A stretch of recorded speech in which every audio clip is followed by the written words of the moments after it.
जय भीम, जय भीम, जय भीम।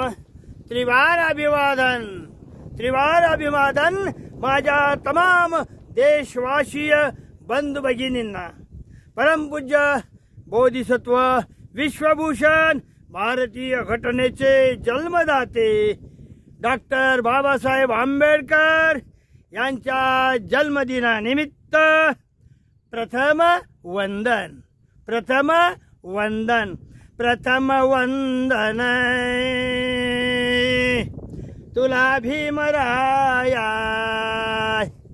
प्रथम वंदन तुम्हा भीमराया। अमुच्यावर दिया सुधा छाया। प्रथम वंदन तुम्हा भीमराया। अमुच्यावर दी आसुदा छाया। 9 कोटी दलितांचा कैवारी, 9 कोटी दलितांचा तू कैवारी। आले विघ्न आमुच्या निवारी, आले विघ्न आमुच्या निघारी। आले विघ्न आमुचे निवारी। घेतला अवतार दिन उधराया, घेतला अवतार दिन उधराया।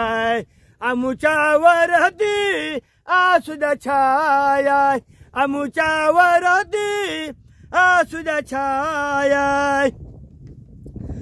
14 विधेचा तू शिरोमणी, 14 विधेचा तू शिरोमणी। दाविला मार्ग आम्हा शोधुनी, दाविला मार्ग आम्हा शोधुनी। बाबा तुमची महिमा न्यारी, बाबा तुमची महिमा न्यारी। दुमदुमली जनता सारी, दुमदुमली जनता सारी। गिरिहरी नामा मने धन्य भीमराया।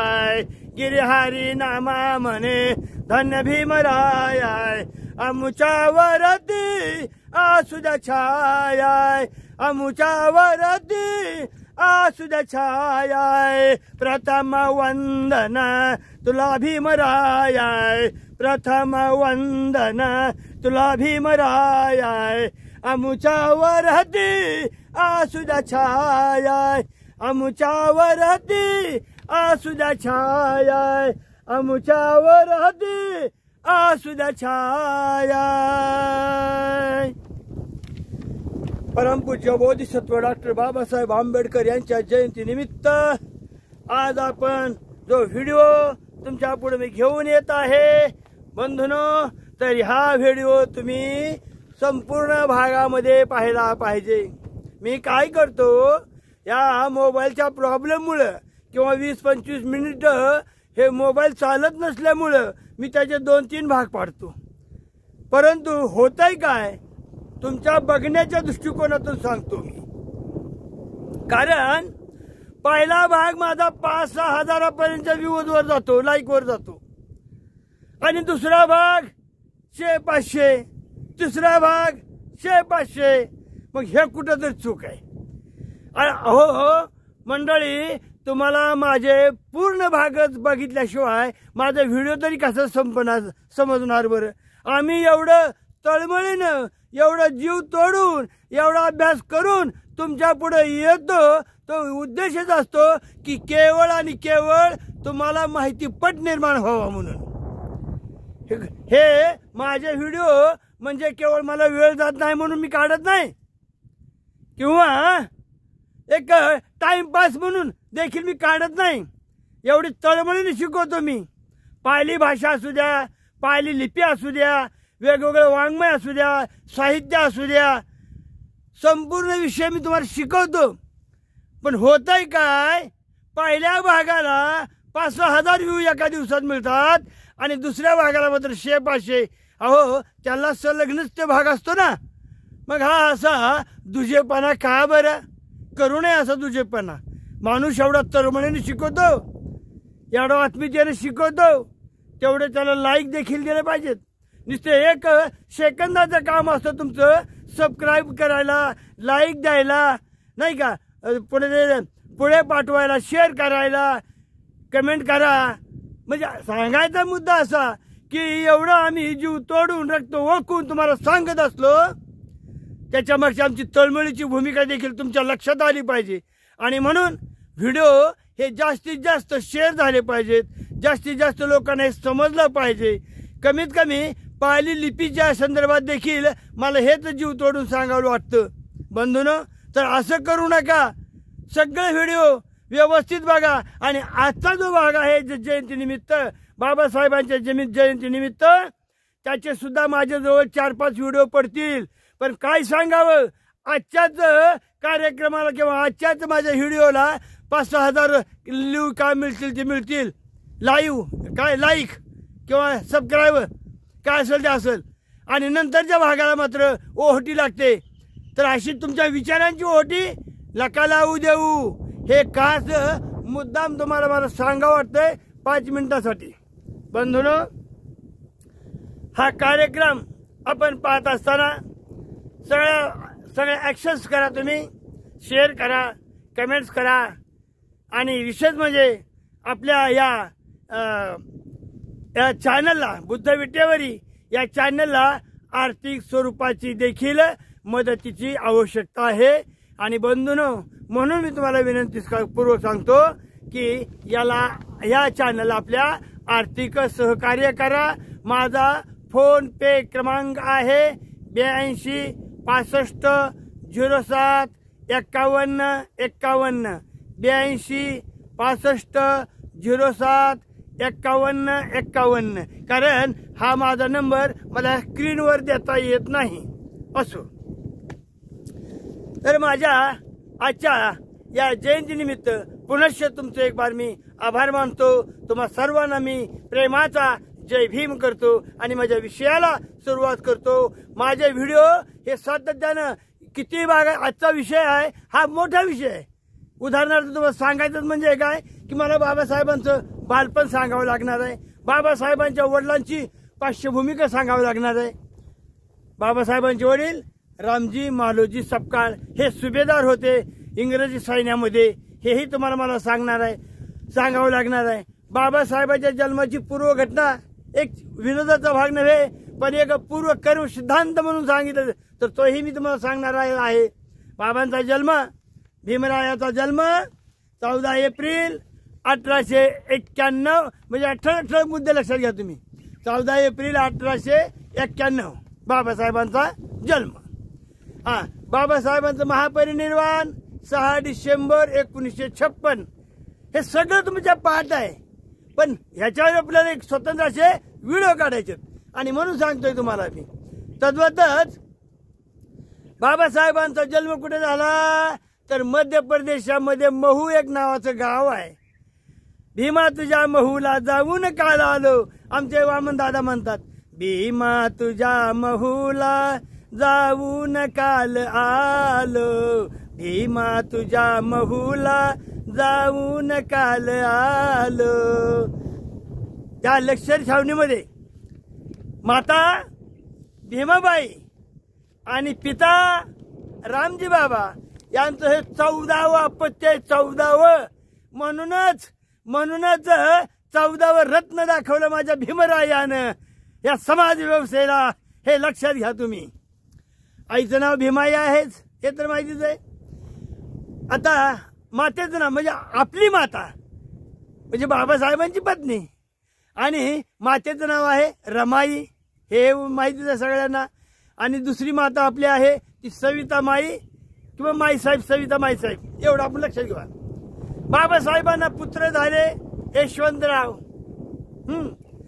4 अपत्य त्यांनी हरवली तुमच्या माझ्या सुखासाठी.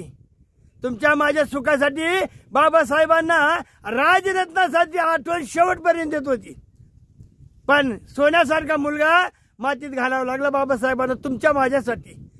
हे लक्षात घ्या. आणि म्हणून तद्वतच आपण दुसरं एक पाहतो काय की बाबासाहेबांना शालेय शिक्षणासाठी कॉलेजच्या शिक्षणासाठी नव्हे तर परदेशी जाण्यासाठी छत्रपती शाहू महाराज कोल्हापूर यांनी भरघोस आर्थिक शिष्यवृत्ती दिली, त्याला स्कॉलरशिप म्हणतो आपण, स्कॉलरशिप. तद्वतच महाराज सयाजीराव गायकवाड बडोदा संस्थान ह्याही महाराजांनी बाबासाहेबांना उच्च शिक्षणासाठी विदेशी पाठवलेला आहे. याच्यावर आपण सविस्तर स्वतंत्र व्हिडिओ काढून बोलणार आहोत. फक्त माझ्या बोलण्यामध्ये काय काय येणार आहे हे तुम्हाला मी तो सांगतोय मी. आणि महत्त्वपूर्ण घटना कोणत्या त्या तर लहानपणी बाबासाहेबांना बैलगाडीतून उतरवलं, पुन्हा न्हाव्यानं केस कापण्याला दिलेला नकार आणि मग आत्याची जाईनं केस कर्तन केलं. तद्वतच ज्यावेळी बाबासाहेब विदेशातून शिकून आले त्यावेळी कराराप्रमाणे बडोदा संस्थानामध्ये त्यांना नोकरी करायचा करार होता आणि बाबासाहेब बडोदा संस्थानमध्ये साहेब झाले, मोठे साहेब झाले.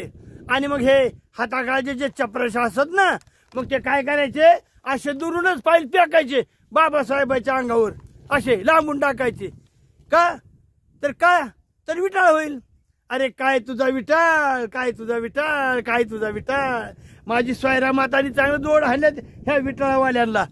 काय म्हणते विटाळावर माझे सोयरा माता, माझे चोखोबा महाराज म्हणतात, अरे या विटाळा वाचून हे जगच नाही रे. आणि म्हणून